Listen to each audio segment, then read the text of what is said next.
Good morning, everyone, and thank you for joining us today. I am Judy Wolf, Government Contracting Coordinator for the New York Small Business Development Center Network's Procurement Assistance Center. We are your host for today's webinar, Cybersecurity for Small Business, Top 10 Tips for Covering Your Assets. Small Business Development Centers, or SBDCs, provide free confidential business counseling for new and existing businesses, including business planning, marketing, financial, and other types of assistance, including guidance on how to navigate the world of government contracting and pursuing certifications as a woman, minority, or veteran-owned business, marketing your firm to government agencies and prime contractors, and finding and responding to bid opportunities. You can see our contact information at the end of the webinar should you be interested in contacting your local SBDC for a one-on-one appointment. There are 24 SBDC offices throughout New York State, so there is sure to be one near you. Your microphones and telephones are currently muted to eliminate background noise during the program. To ask a question, you can type it into the question box on your control panel, and our presenter will save time to answer questions at the end of the presentation. Today's program is being recorded, and slides will be made available after the presentation. I'm pleased to introduce Dan Didier, who has a whole bunch of important-looking letters after his name, and who is the VP of Services for GreyCastle Security, a leading cybersecurity risk assessment, advisory, and mitigation firm headquartered in Troy, New York. Dan has nearly 20 years of security experience in a wide range of industries, including critical infrastructure, finance, healthcare, manufacturing, and other prominent industries. He brings extensive expertise as a technical security engineer and business-focused risk manager, and a unique background that allows him to bridge the gap between people, process, and technology, and adapt that to the unique cybersecurity challenges that organizations face today. And if that doesn't describe the challenges of a small business trying to navigate the world of cybersecurity, I don't know what does. So Dan, thank you so much for joining us today. We are eager to hear your insights, and I will now turn the webinar over to you. Take it away. Thanks, Judy. Appreciate the intro very much. And I think to that point, for all businesses today, cybersecurity is very much a business issue. It's not a technology problem. And in many ways, we've spent a lot of time and effort on purchasing technologies and implementing those technologies that in a lot of cases, they make us feel good and they help us do our job, but they don't always solve our cybersecurity issues. So that'll be a key theme here today, and also how do we break out of that box, so to speak. We'll talk about that. So I want to welcome everybody. And certainly, please do ask questions and get those queued up for us so that we can talk to those at the end of this. Really, we need to change the way that we think about everything that we do. And when you think about how pervasive technology is today, and the fact that we are using it nonstop from the moment we get up to the moment we go to sleep, and of course, some people are even monitoring their sleep cycles with their phones or their Fitbits. And the amount of data that's generated, that is the key for me. This is all about the data. If we didn't have any data of value, and if we didn't need to secure that data or need to have access to it, this would not be an issue. And I think many organizations fail to appropriately identify that as the root issue. It is the data. It is not the firewall. It is not the computer or the smartphone or the printer or the application. It's all about the data. So for us, there's some really interesting facts here, because when you think about it in those terms, you can start to think about the things you might be able to do to better prepare and secure yourself. So this number comes to mind for us. And really, the biggest issue that we see is related to this 95%. This number represents the percentage of data breaches that involved the failure of a person, not your firewall, not your antivirus, not your intrusion detection or your encryption, but a person. So 95% of all breaches can be traced back to the failure of a human being. They either did something they shouldn't have done, or they didn't do something they should have. And another very interesting note here is that the Ponemon Institute did a survey of 2,000 chief information officers last year. And they asked them, they said, you know, what are you guys going to use your budget for? And what are you going to buy? And they said all kinds of stuff like big data and threat analytics and, you know, advanced persistent threat hunting, and all these things that they sound cool and they make us feel good when we purchase them and install them. But the very next part of that survey said, well, what's your biggest risk? And hands down, it was their people and the fact that they're not appropriately trained. So this is very interesting, and this all ties together. The most common attack that we see, and I'll start with this, is phishing. And I think as well as some of us think we understand how this works, and as good as we think we are at not falling for these tricks, after all, we're only human. And these are extremely dangerous as it involves psychology, it involves taking advantage of things that are really innate with us. You know, you're supposed to hold the door for the person behind you. You're supposed to be polite and respond. If somebody needs something quickly, you should rise to the occasion. And these are all tricks that are used to make us do things we should not do.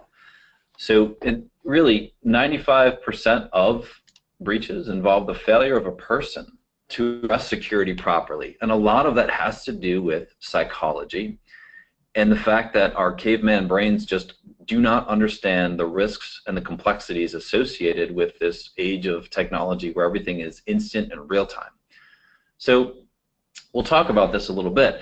And I want to point out that even browsing the web, and there's something called malvertising, and these are actually things that we want you to use with your workforce and make sure they understand that, you know, these ads don't come from some sort of secure, vetted source.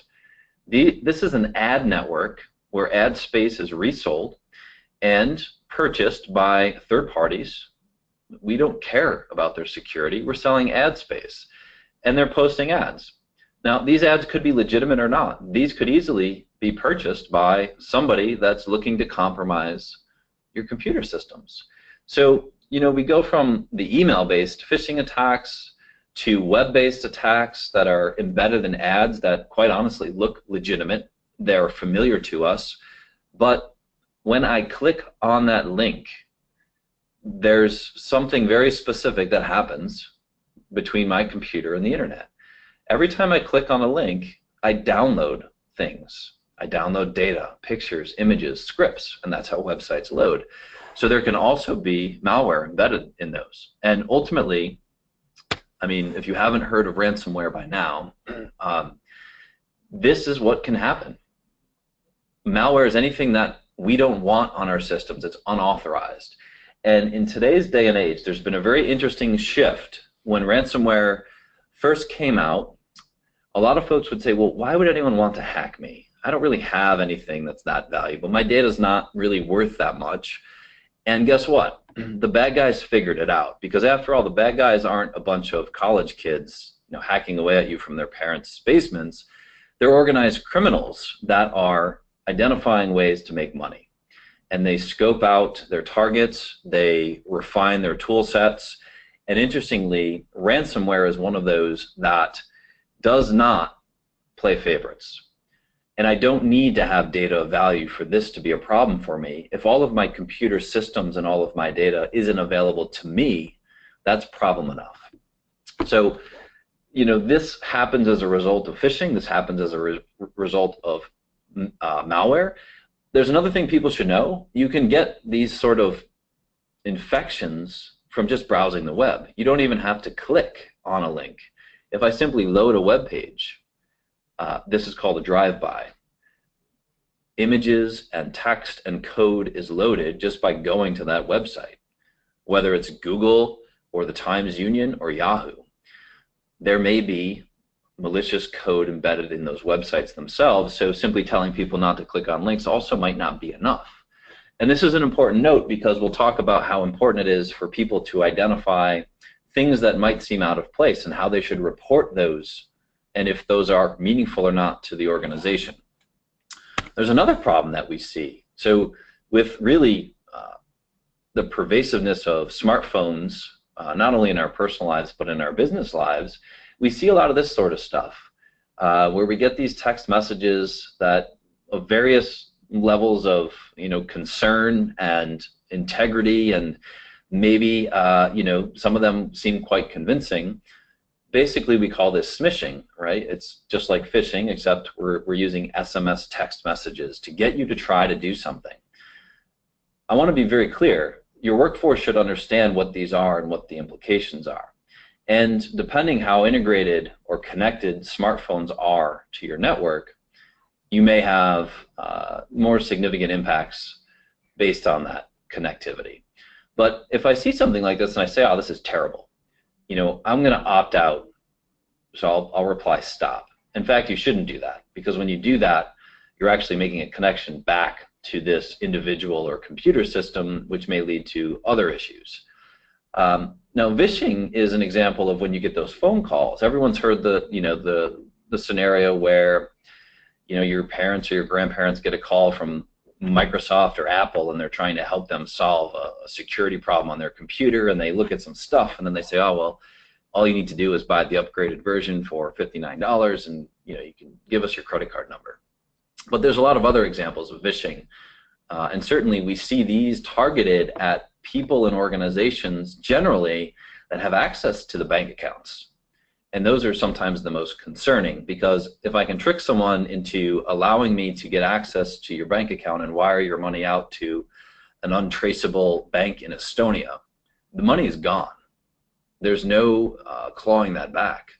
So vishing may also show up in various other ways, and we need to make sure that folks know how to authenticate and authorize people on the other end when they're asking them, sometimes for seemingly very sensitive information, but sometimes these people can be very, very smart and ask you questions that you may not feel are very sensitive, but may provide them with what they need to compromise your information systems or your data. So knowing that the data is really what's critical to us and access to our most sensitive assets, there's really 10 important things that I want to talk about. At the top of the list is knowing what data is critical or sensitive and treat it accordingly. I cannot stress this enough. And also understanding that the sensitivity of data may be influenced by a number of things. Number one, how important is it to the survivability of my business to have that data available? Number two, are there legal or contractual requirements that if I do not appropriately handle or secure that data may cause me significant impact, usually in the form of monetary fines, but also in the form of reputational risk? Do I have data that's not mine? So am I doing business with a third party that is sharing data with me in order to get the job done? It's part of our business process. If so, what does that mean? And how important or sensitive is that data? Certainly, there's other questions to ask here, but knowing about where the data is, what it is, and what its value to the organization is, and what the impact could be if it's compromised or in some way, shape, or form made unavailable, that's what we need to understand. In all cases around data protection, we need to consider encryption, whether it's for our email or laptops or mobile devices. This provides us some basic safeguards that if there was some sort of compromise or hack, we may at a very low level prevent many of the legal issues that go along with those sort of situations.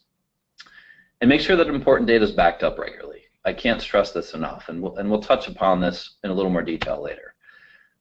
So the question around antivirus is, well, if I have antivirus, I'm secure, right? Well, obviously, in this day and age, everyone knows that's not true.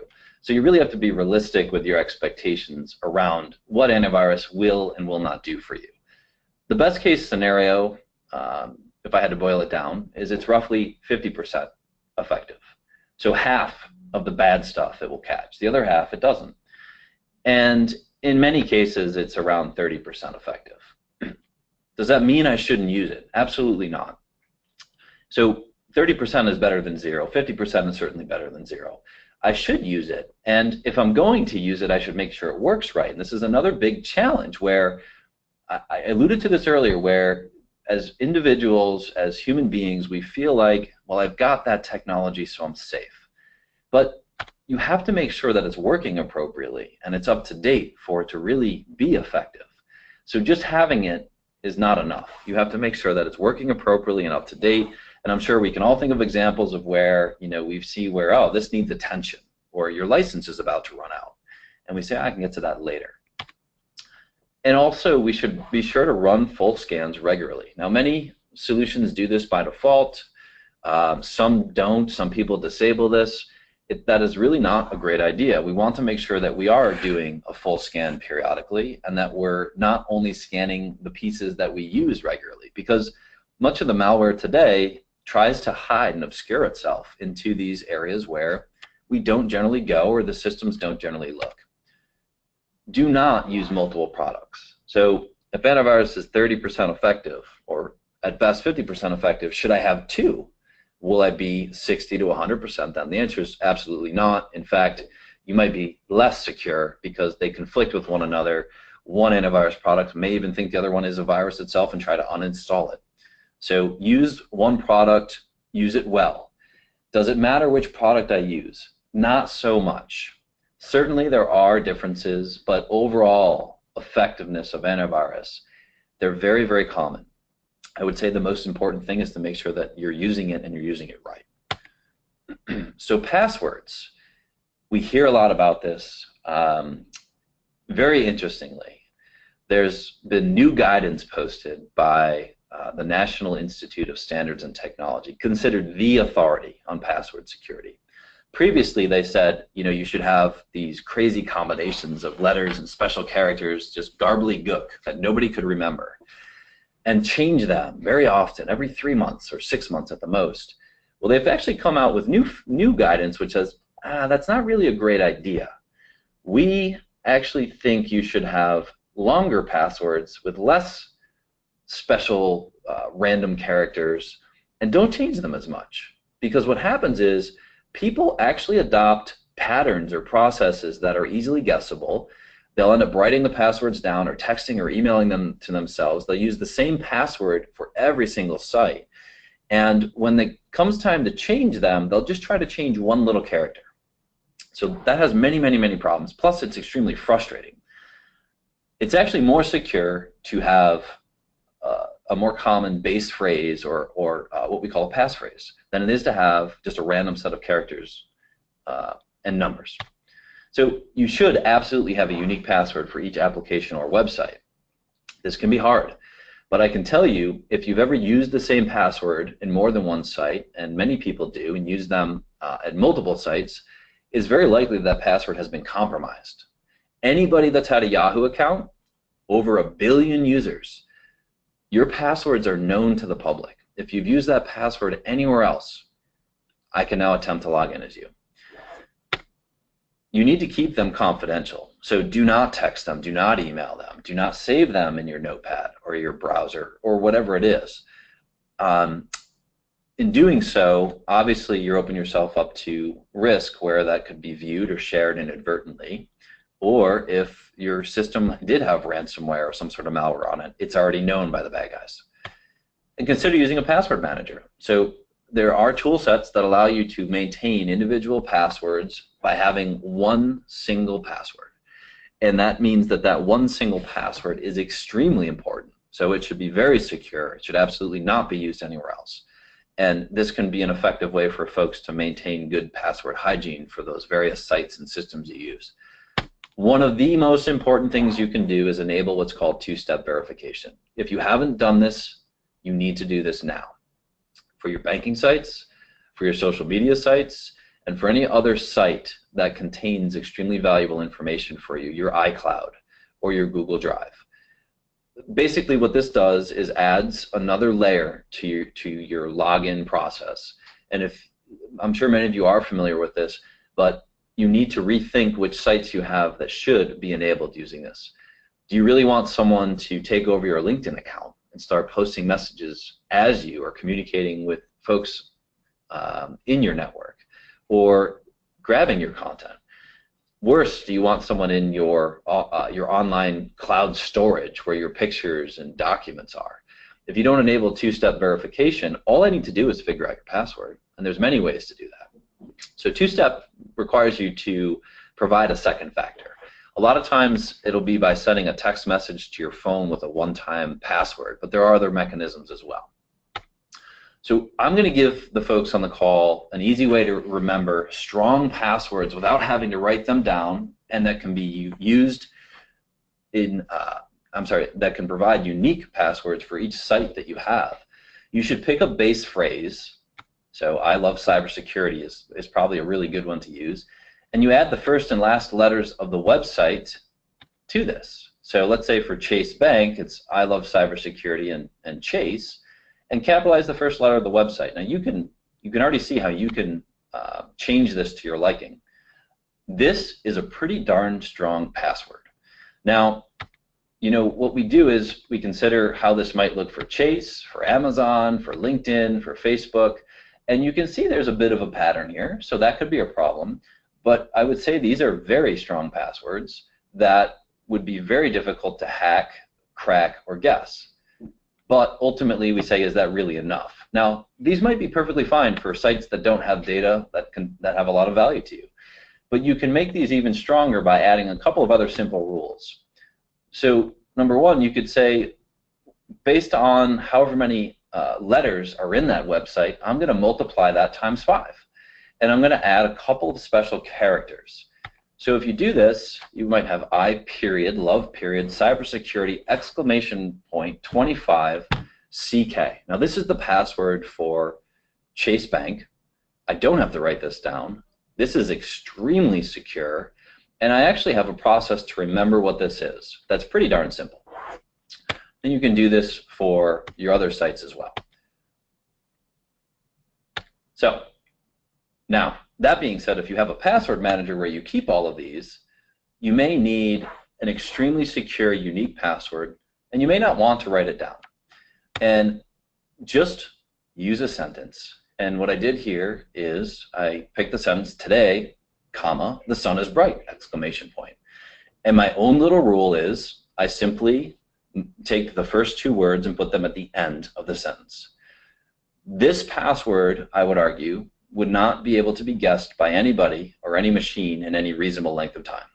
And it is extremely simple. It is actually just a sentence, but it contains uppercase, special characters, it has spaces, it has lowercase, and it's over 30 characters long.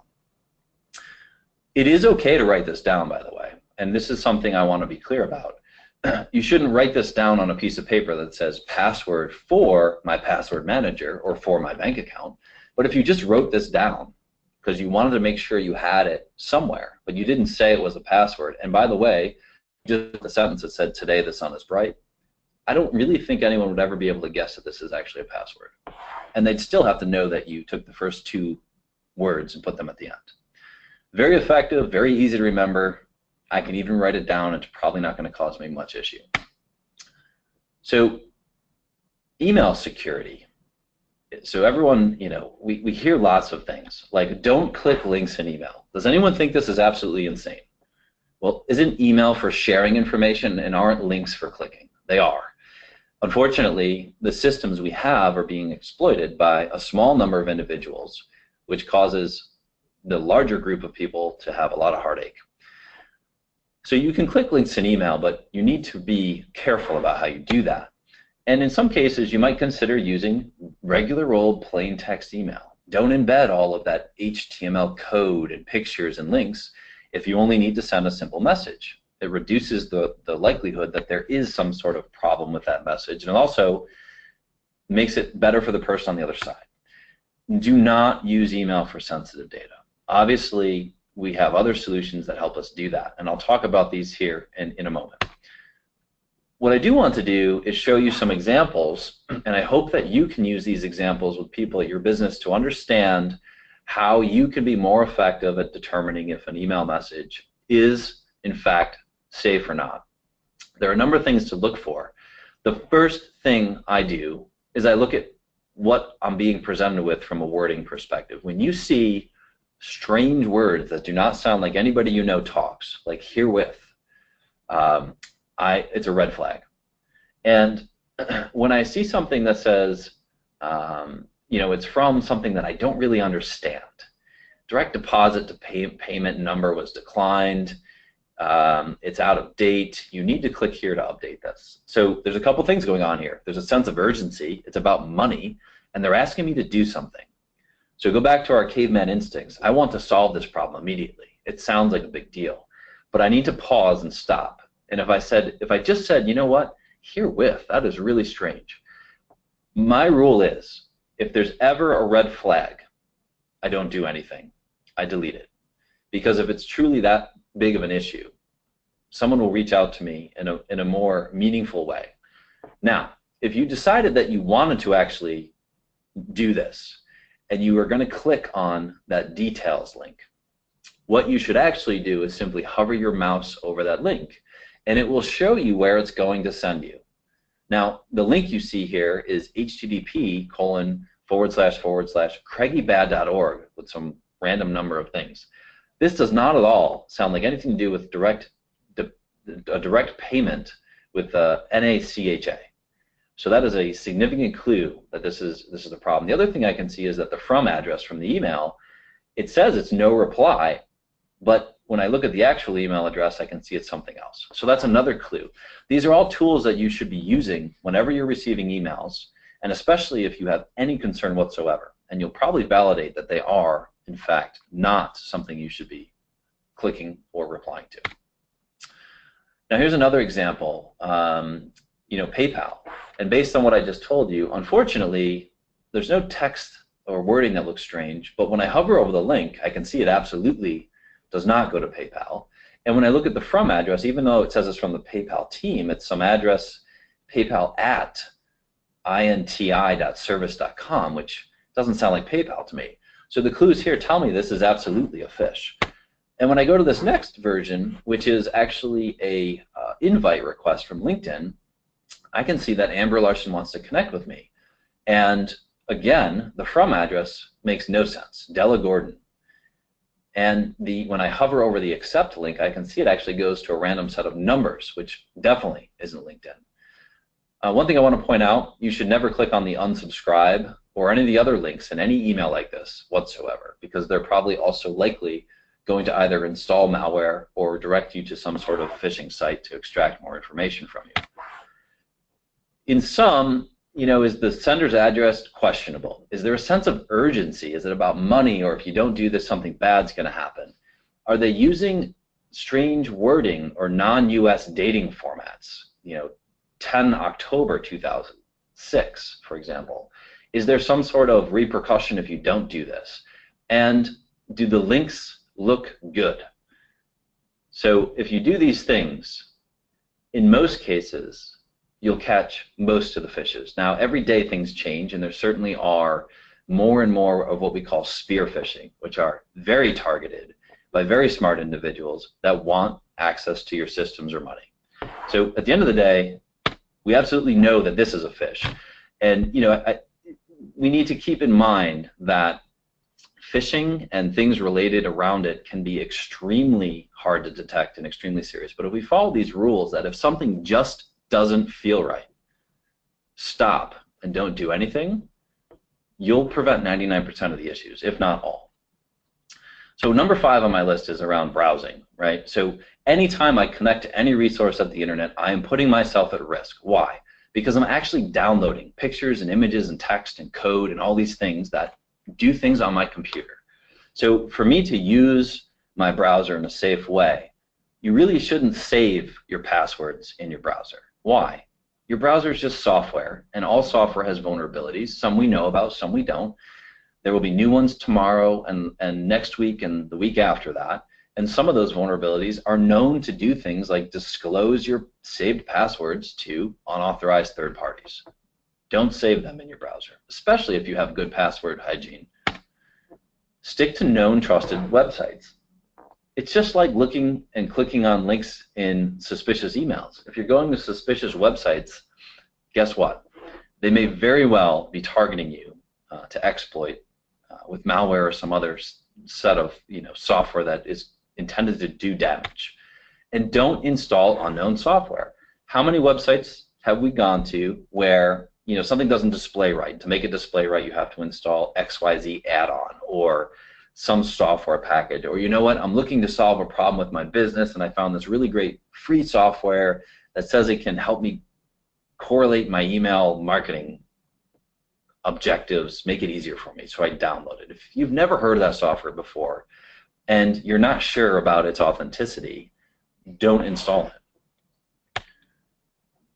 So I like to focus in on how can we give ourselves some level of security with every website we visit. So if I was to log into HSBC and I wanted to know that I'm actually going to HSBC, there's a couple of things I can do. Number one, I want to always look for a legitimate address. I want to make sure that HTTPS, and the S stands for secure, is in the actual address, and that I get the lock, right? I also want to pay attention to warnings from my browser, which if it says, you know, this is not a trusted site or the encryption is broken. So number one, you can see here that hsbc.com, that's legitimate. That sounds right to me. I can see that it has HTTPS, which tells me it's a secure site, and the lock tells me that my browser was able to establish a secure connection to that site. If the lock is open or broken or has a red line through it, that means even though the site might seem like it's secure, we weren't able to establish a secure connection. So if you use these techniques, you will be much better off, because certainly somebody could put up a website that's at hsbcc.com, have it look like HSBC. They could even have it be encrypted with the HTTPS and even give you a lock, but it's hsbcc.com. And generally speaking, I'm not going to see that unless I actually take half a second and look at it and make sure that it's legitimate. So number 6 is cloud security. And you know, a lot of people have a lot of thoughts about exactly what the cloud is. I'd like to make it very, very simple. The cloud is just someone else's computer, period. They may have good security practices, they may have bad security practices. They may be just as knowledgeable as you are about these activities. It's simply a business that is providing some sort of online service on their computers. So it's just as safe as your business sometimes, right? You need to think about this in terms of the value of your data. What data am I putting there? And is it safe to put it there? Do they have enough security? Do they have enough controls or not? So to that point, you need to understand those controls. You need to ask the right questions. You know, a lot of times you'll hear this talked about as vendor risk management or vendor management. And you'll hear, you know, people saying, well, you need to assess their security. Well, absolutely. And then, you know, we'll hear people say things like, well, they're a really large company, so there's not much I can do, even if I'm not happy with their security. And I would say, well, there absolutely is. You can go to another company. You may not make them change what they're doing, but you can certainly go to another company. And if they are get enough requests for something or lose enough customers because of that, they will fix those practices. And absolutely, with small and medium businesses that do this, you can negotiate resolution to these issues that you might uncover. You might ask them a simple question. You might say, hey, do you guys back up your data, which is our data? And they'll say, yeah, absolutely, we have to, you know, for survivability. And you say, well, do you encrypt that?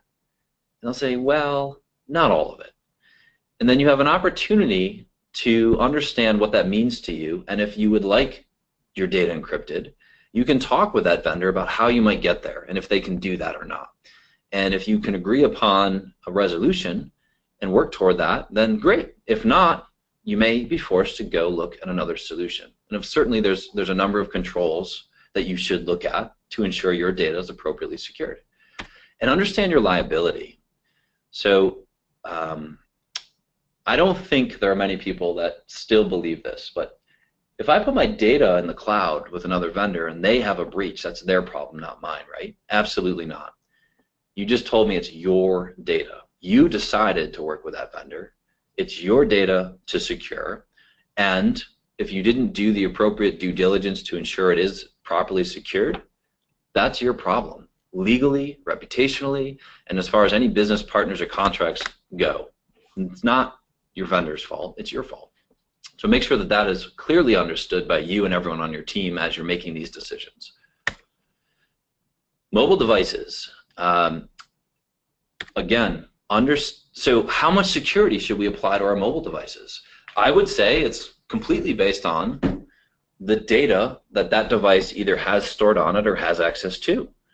If it has nothing of value, you just use it as a basic business productivity tool for surfing the web and checking email, then no big deal, right? Well, I would say, well, it depends maybe on what type of data is in your email And I would say it also depends on how much of the email is stored on that mobile device. So many mobile devices by default will only keep a couple of weeks of data locally, but that can be overridden or defaults change. It can be all of your email or a year's worth of email. Certainly the volume of data also affects my risk. If I only had one email message versus 10,000, I have a lot more risk with 10,000 messages than I do with one. So we do need to understand what we would consider confidential or not, and this starts to become difficult for a lot of organizations. And there are certainly different levels. One thing I want to say is, if you've ever said, well, we treat all of our information as confidential, so it doesn't really matter, I would say you're absolutely wrong. Because the first thing I would ask you is, well, do you send all of your emails securely or not? If you say you don't, and you told me you treat all your email, all of your data and email as confidential, I'd say, well, you've just contradicted yourself greatly. So don't fall into the pitfall of saying, well, we treat everything as confidential. First of all, it's not reasonable. Second of all, it's not possible. And third of all, it means you won't actually be able to apply the controls that matter to the data that actually does matter. Understand that when you take a picture with a mobile device, by default, many of them embed a geotag. What does that mean? That means if you post that picture anywhere, Facebook, LinkedIn, or you email it to somebody, they can open that picture and it will tell them exactly when and where it was taken. So, you know, kind of the stereotypical example is someone that is someone that posts everything on social media. They say, hey guys, heading to the gym, here's a picture of my cat before I go, I'll be back in 2 hours. Well, you just told the whole world that your house will be empty for 2 hours and you told them your address. So certainly that has implications for businesses as well, but my point is you need to understand that all of the things you do with mobile devices can impact your security in many, many, many ways. And what about malware? Does anyone, rhetorical question, does anyone here have antivirus on their phone? Probably not many folks, if anybody. And have you ever installed an app from the App Store? Because if you have, well, I would ask you, is that a trusted application? Who wrote that code? Is it safe? Does it have malware already embedded in it? What about as you're browsing the web on your mobile device? Do you click links and go to sites that are trusted? Do you go to some sites that you don't trust as much? And how would you even know if you had malware on that device? We need to understand that a phone actually isn't a phone. It's just a computer that can make phone calls.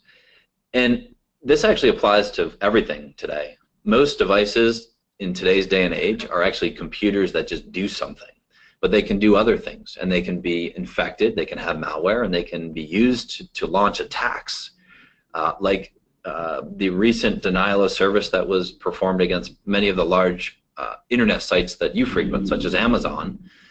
You know, a lot of that was done with webcams and DVRs because they're actually just computers that do those other functions as well.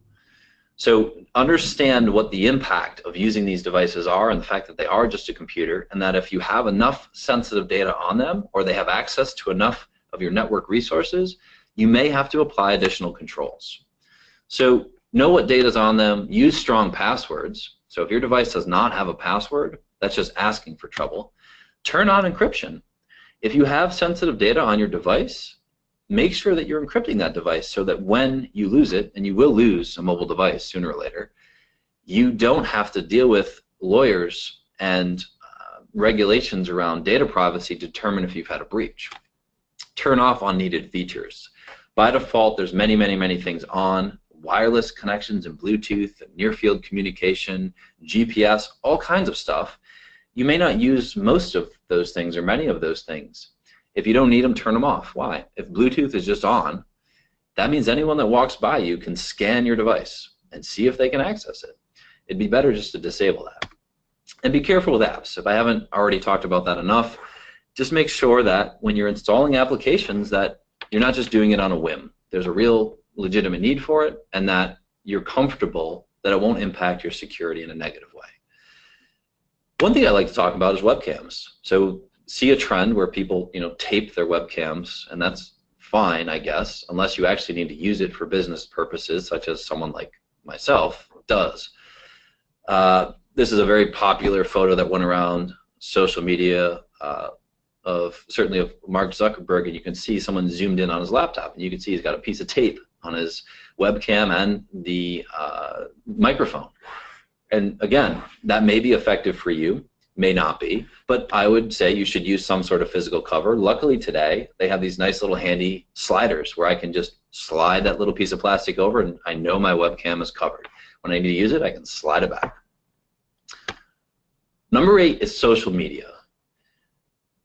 Know that the more people that you'll find on a specific site and the more content that is there, the better it is for phishing.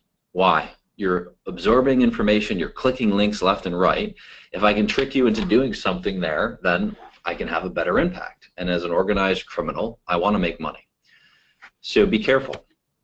Know that applications that are deployed on platforms like Facebook, like the games that they provide and other things, may not really be vetted from a security perspective. It's not really a primary focus of a lot of these developers. Know that advertisements, as we've already mentioned, may be infected with viruses or malware. And probably most important to me is the internet is permanent. If you post something, if you click on a link, even if you delete what you posted or delete your history, that activity, that information still exists without a doubt. And if you don't believe me, just read the terms and conditions when you signed up for the site, and you'll be reassured that that is in fact the case. So because of that, you really need to be careful about what you do and don't post. And I would say you shouldn't share data that you wouldn't share with your enemies on any of these platforms. Things like photos, when you'll be in and out, flights, vacations, certainly personal information, but also business information. So more and more social media is being used to help businesses do business. And it feels and looks very similar to what I would consider more personal social media sites. And how many businesses do you know that don't have a Facebook page, right? So they're becoming one in the same. And to that point, you need to review the privacy controls. Because if you are in fact using these platforms to conduct business and there is sensitive data or information that you may be accessing or sharing or obtaining through these platforms, you may already be in violation of security laws or contracts that you have with your business partners. So you ensure you have a policy, and you should be training your workforce on those. So number 9 is around Wi-Fi. Certainly we see free Wi-Fi and we all get very excited because that means we can get connected back to the world at high speed. I would say be careful, right? There's a lot of things to consider around free Wi-Fi. It's great, but it's also bad. Know that when you connect to free Wi-Fi, it generally isn't secured. It's open, which means anyone else can connect to it. And when you transmit data or access a website or do online banking or log into your Facebook or send an email, or the list goes on and on and on, that is potentially visible to anyone else on that network. That's pretty scary. So know that with convenience sometimes comes risk. And when we think about wireless networks, we want to think about security. You really should only use secured networks. That is, networks that you have to put in a password that no one else knows. Generally, it's kept secure to access. And that's where you see the lock. And you know that means there's encryption. So whenever I'm using wireless for business purposes, I want to do that. Disconnect when not in use. So this is one of those examples of when always on is not always a good idea. If my device has wireless on and is configured to automatically connect to Wi-Fi as it becomes available, I'm opening myself up to significant exposure. Absolutely practice those safe browsing techniques I talked about earlier as you do this, and potentially don't do any online banking or anything that's very sensitive. Come up with your own rules around this. Make sure to update any hardware and software. So in the news in the last week was the crack, which broke the most secure wireless encryption technology that we all know.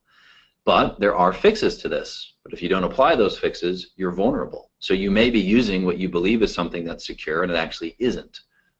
And disable unneeded protocols. Again, on all of your devices, not just your phones. Turn off things like Bluetooth or near-field communications or GPS or any of the other things that you might have. And of course, don't forget that your mobile phone is also something that connects to wireless networks. and that applies to all of them. Number 10 is physical security. Now, in today's day and age, you cannot separate physical security and cybersecurity. If you let me walk up to your device and steal it, not only do you no longer have it, but you no longer have cybersecurity. So I can attempt to crack it or log into it or copy the data from it. I can do all sorts of things. So we definitely need to secure our mobile devices, right? We need to make sure that we have passwords, that they're encrypted, and that we don't leave them laying around. But we also need to secure our facilities and offices. If I really want your data, I'm going to break into your office and just steal the device. You need to make that hard enough so that it's not an option. You need to secure your documents. A lot of people have shred bins and recycle bins that just overflow with very sensitive information. And I can tell you from experience that you might lose a few hundred pages that contain sensitive information for a few hundred people, and that can be hundreds of thousands of dollars in fines if that is considered personally identifiable information. Keys, key cards, all of those things that give us access need to also be secured, and we need to prevent shoulder surfing. We see this a lot. Certainly there are security regulations that require us to prevent this sort of capability of looking at someone else's screen, and we have things like screen protectors. If you have systems and devices that have sensitive enough information on them, make sure that you're applying the appropriate physical controls where shoulder surfing is not an option, or I can't look at your computer screen as I walk by. And prevent tailgating. Unfortunately, we don't want to hold the door for people we don't know. And very important, and interestingly enough, extremely pervasive, is people get up from their computer and don't lock it. It's as easy as hitting 2 keys. It takes a quarter of a second to do. You can either hit Control-Alt-Delete, you can hit the Windows key and L to lock a Windows system, and there's similar keystrokes for Apple devices. So we like to say Control-Alt-Delete before you leave your seat. If I look at this one simple picture and I say, well, are there any security violations here? And I'm not going to ask you to do this and wait for a response, but, well, there's keys sitting there, there's an unlocked laptop, there's an unsecured notebook, there's documents in the recycle bin, there's documents on the desk, there's a flash drive there, there's a phone, and there's Post-it notes, probably with passwords on them.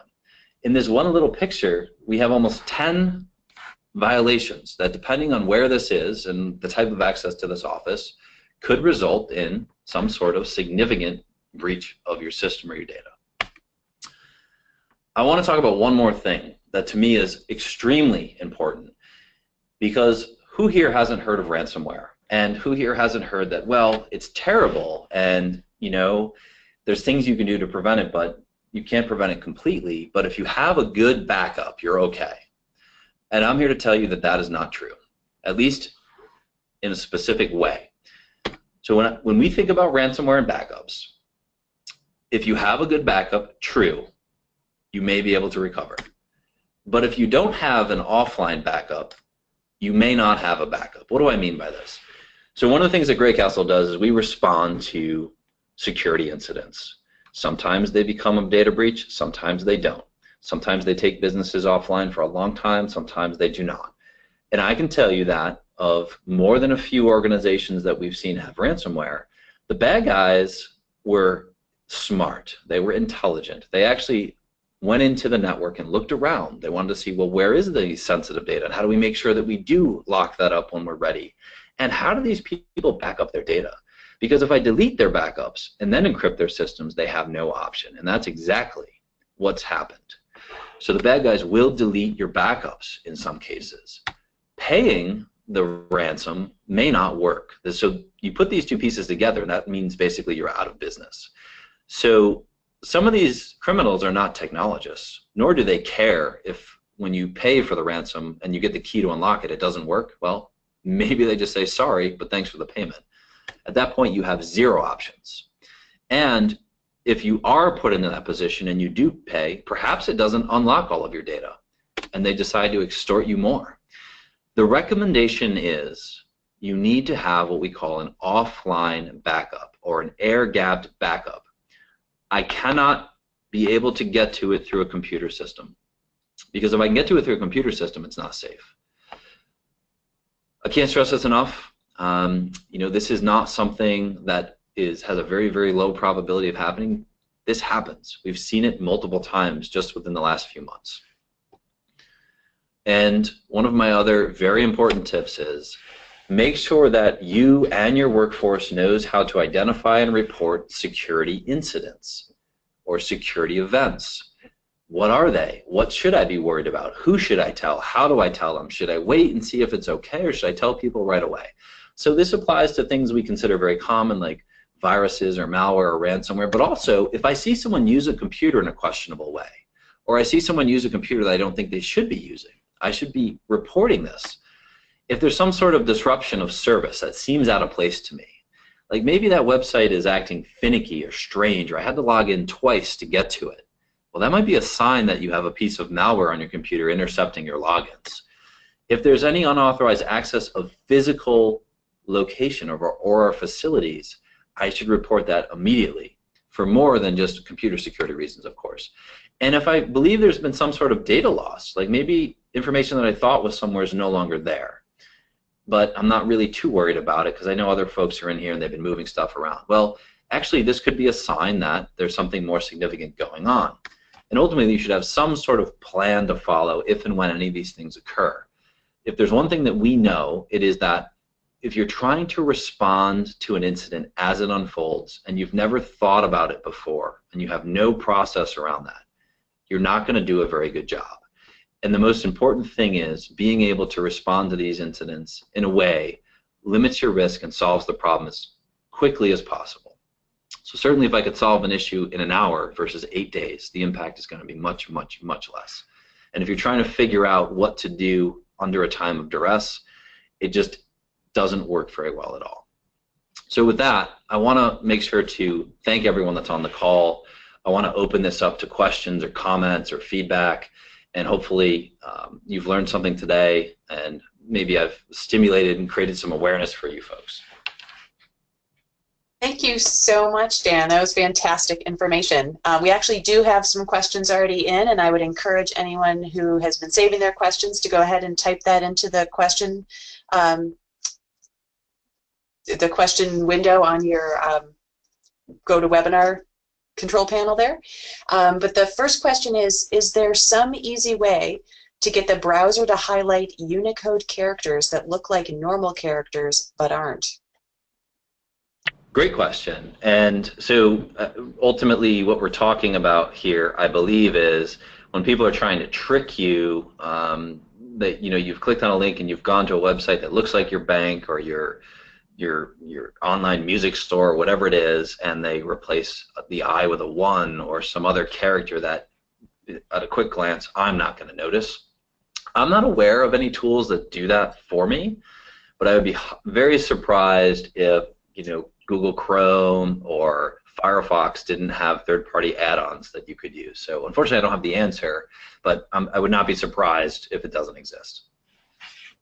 Excellent, thank you. And go ahead and clarify further if that didn't answer your question to George. The next question, does a site like Code42 count as a safe backup? Isn't it an online site? Aha, great question. So I don't care if it's Code42 or any other backup solution, I would say there's a few things that you should absolutely check. Number one, what are the terms and conditions that you've agreed to? So whether something's a paid service or not, even, I still am concerned about my privacy and how they might use my data. Certainly if it's a no-cost site, the red flag gets raised more. But even if it's a paid site for backups, and there's many, many, many of these online backup solutions. Many of them are very legitimate, very well set up, but they may not have all the controls that you want. Number one, do they encrypt your backups? And if they do, what level or strength of encryption are they using? And is that in line with what your business requires, either for your own internal security requirements or because your third parties or business partners require you to have a minimum level, or maybe you fall under some regulatory compliance requirement like HIPAA or DFS.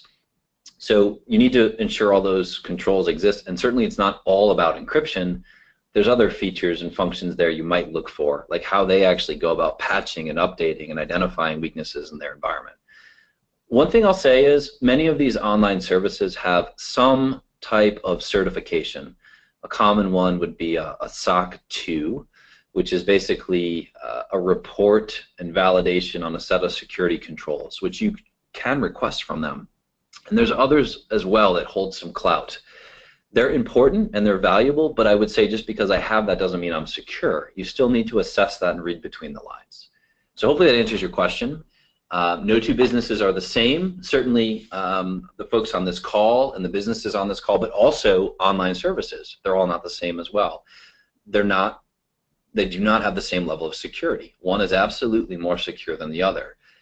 The challenge becomes understanding which is right for you, and you need to do that on an individual basis. And knowing what questions to ask, I would think. Yes, absolutely.